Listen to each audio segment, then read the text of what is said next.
All right, everyone, pre-QA assessment result review, pre-QA quality assurance assessment result review. First step is that they said the assess entity as well as an external assessor reviewed and approved any pre-assessment result page, right? So you have to review, and then the pre-QA result indicates the point in time status of the assessment. You see, these results are subject to change based on HITRUST QA review. Remember, so the fact that you have it, it doesn't mean that it's a one-time thing, and said that, yes, the result can definitely change upon or as of the time where the HITRUST QA also conduct or review whatever assessment or document that has been uploaded, right? And they said the pre-QA result do not guarantee the assessment will pass. I think these are some of the things that we covered already.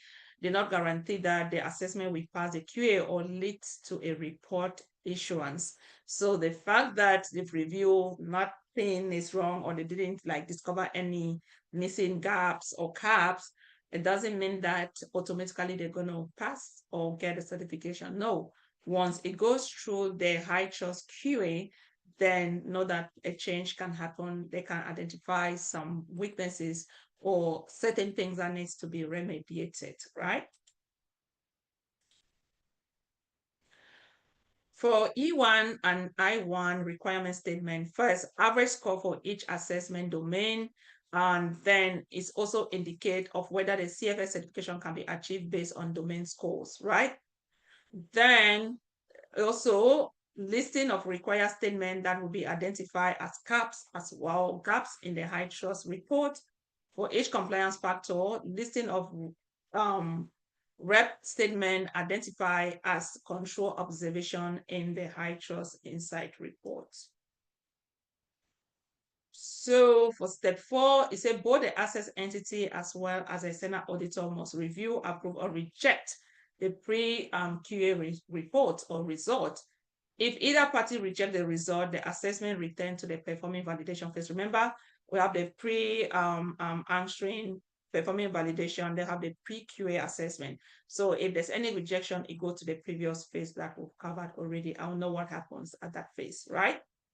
So if both parties approve, then we'll definitely move to the next phase, which is imputing caps as well as signing rep letter phase.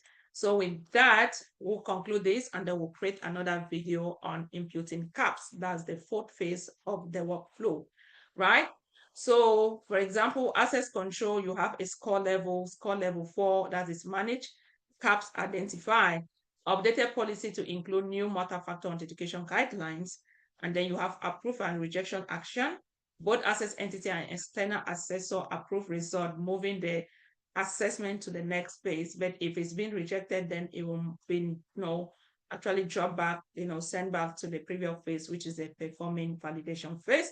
Otherwise, running up with this, it talks of pre-assessment phase result. Do you see performing validation, pre-QA assessment result review, and then imputing caps as well as signing the right letter? And this literally covers everything that we have been discussing. And in the next video, I'll see you all where we have to talk on imputing caps and signing rep letter. With that being said, I'll see you guys in the next video.